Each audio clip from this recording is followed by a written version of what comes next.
السلام علیکم ورحمۃ اللہ وبرکاتہ۔ عزیز طلباء و طالبات، آج ہم ہمارے نصاب میں شامل حکیم منظور کی غزل نمبر 1 کے چند اشعاروں کی تشریح کرنے کی کوشش ہم کریں گے۔ غزل کچھ اس طرح سے ہے: چند ہنستے بولتے رنگین منظر بھیجنا،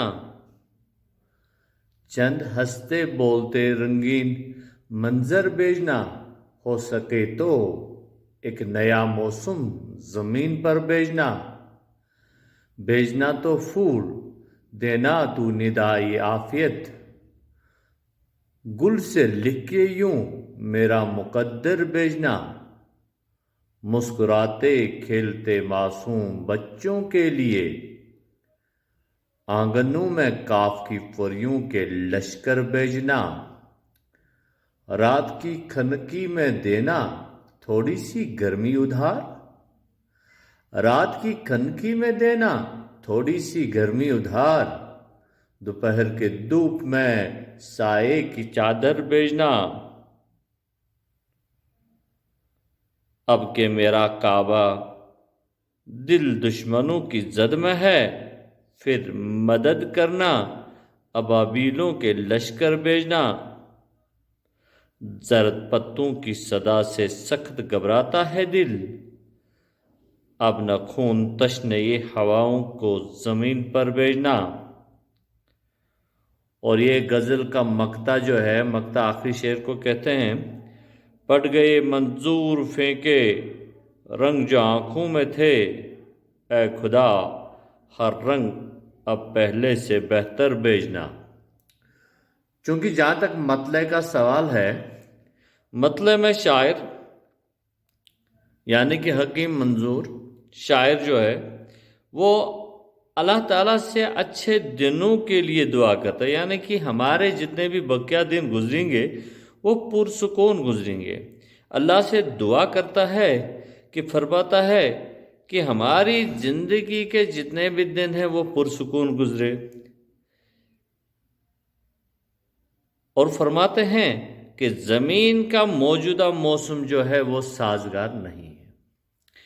جب زمین کا موسم سازگار نہیں ہے، اس لیے ایک نئے موسم زمین پر بھیجنا، اللہ تعالیٰ سے دعا کرتا ہے کہ ایک نیا موسم زمین پر بھیجنا تاکہ حالت بدل جائے اور ہم لوگ ہنستے بولتے مناظر کو ملیں گے یا دیکھنے کو ہمیں ملیں گے۔ چنانچہ شاعر اس شعر میں خوشگوار ہونے کی خواہش ظاہر کرتا ہے۔ اس مطلب میں شاعر جو ہے حکیم منظور وہ خواہش ظاہر کرتا ہے کہ حالات جو ہے ہمارے لیے خوشگوار ہو، بھیجنا تو پھول، دینا تو ندائی عافیت، گل قلم سے لکھ کے یوں میرا مقدر بھیجنا۔ یہ پہلے شعر کے موضوع کو آگے بڑھاتا ہے اور فرماتے ہیں کہ اے خدا، اگر آواز دینی ہے تو سلامتی اور علم کی آواز دینا، اور میرے اس چمن میں خار نہیں بلکہ پھول بھیجنا۔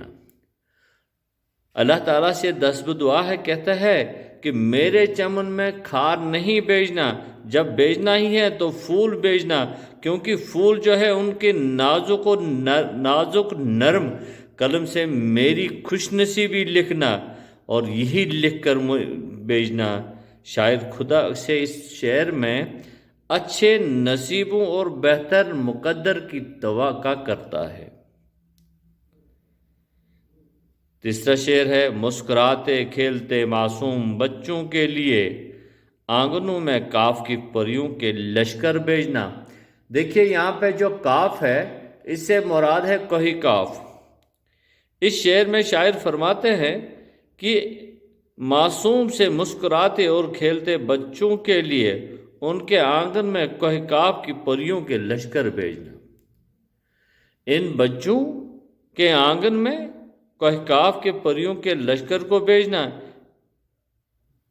یعنی یہ جو بچے ہیں یہ موجودہ ماحول جو ہے یہ ماحول جو ہے خوف و ہراس کا ماحول ہے، بے چینی کا شکار ہے۔ فرماتے ہیں کہ اب ان کو خوشیوں اور سکون و چین کی نعمتوں سے اللہ نواز دے تاکہ وہ خوف و ہراس اور بے چینی سے چھٹکارا انہیں مل سکے۔ رات کی کھنکی میں دینا تھوڑی سی گرمی ادھار، دوپہر کی دھوپ میں سائے کی چادر بھیجنا۔ اس شعر میں شاعر فرماتے ہیں کہ موجودہ ماحول جو سرد ٹھٹھرتی راتوں کے مانند ہے، جس میں انسان دکھوں کی سردی سے ٹھٹھرا ہوا ہے، ان سرد راتوں کی کھنکی دور کرنے کے لیے تھوڑی سی حرارت اسے چاہیے۔ اللہ سے دعا کرتا ہے کہ مجھے تھوڑی سی حرارت بھیج دینا۔ جس طرح سے دوپہر کی کڑی دھوپ ناقابل برداشت ہوتی ہے، وہاں پر اپنے رحمت کے سائے میں نوازنا تیرے بندے، تاکہ تیرے بندے سکھ کا سانس لیں۔ اور اس شعر میں شاعر خدا کی رحمت کا تمنائی ہے، یعنی کہ شاعر خدا سے تمنا کرتا ہے، اس میں تمنائی ہے، اس کے رحمت پہ بھروسہ ہے کہ جس طریقے سے دوپہر کی کڑکتی دھوپ ناقابل برداشت ہے، اسی طرح سے سردی جو ہے یہ بھی ناقابل برداشت ہے۔ تو اور اس میں اس شعر میں شاعر خدا کی رحمت کا تمنائی ہے۔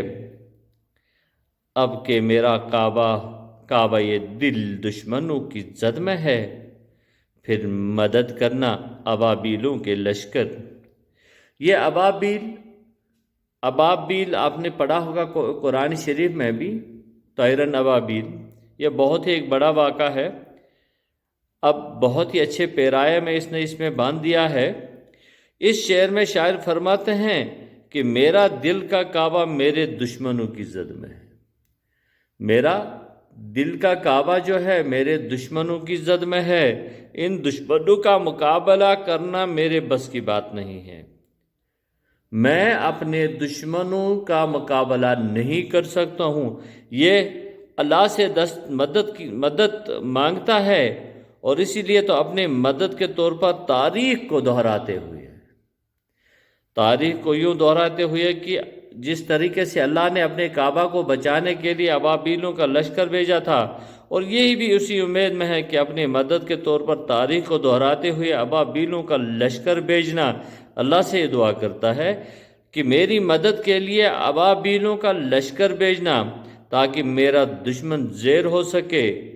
ابابیلوں کا یہاں پہ انہوں نے ابابیل کا جو لفظ استعمال کیا ہے یہ تلمیہ کے طور پر استعمال ہوا ہے۔ کسی زبردست واقعہ کو تلمیہ کہتے ہیں۔ زرد پتوں کی صد سے سخت گھبراتا ہے دل، زرد پتوں کی صدا سے سخت گھبراتا ہے دل، اب نہ خون تشنا ہواؤں کی زمین پر بھیجنا۔ اس شعر میں شاعر فرماتے ہیں کہ خزاں کے جیسے ماحول نے اس خطے زمین پر پتوں کو زرد اور خشک بنا دیا ہے، کیونکہ آپ جانتے ہیں خزاں کے موسم میں پتے جھڑتے ہیں اور ان کا رنگ جو ہوتا ہے وہ زرد ہوتا ہے، ہریالی شادابی نایاب ہو جاتی ہے۔ اور شاعر فرماتا ہے کہ جب یہ خشک پتے ہوا سے ہلتے ہیں، اور آپ تو جانتے ہی ہیں کہ ہمیشہ خزاں کے موسم میں زرد پتے ہوا سے تو ہلتے رہتے ہیں، تو ان کی آواز سے دل گھبراتا ہے۔ اس لیے آپ ان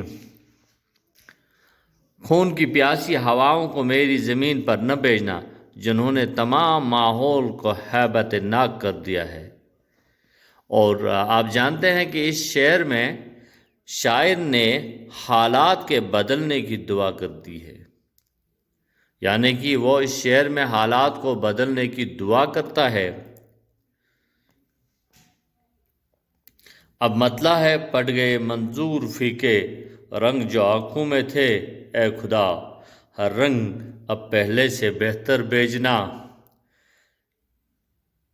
اس شعر میں شاعر یعنی کہ مقطع میں شاعر اپنے آپ سے مخاطب ہو کر فرماتے ہیں کہ میری آنکھوں میں جو رنگ تھے وہ پھیکے پڑ گئے ہیں، یعنی میری آرزوئیں نا امیدی میں بدل گئی ہیں۔ پھر شاعر خدا سے دعا مانگتا ہے کیا کہ اب پہلے سے بہتر رنگ میری زندگی میں بھیجنا، تاکہ میری ویرانی زندگی میں پھر سے بہار آ جائے۔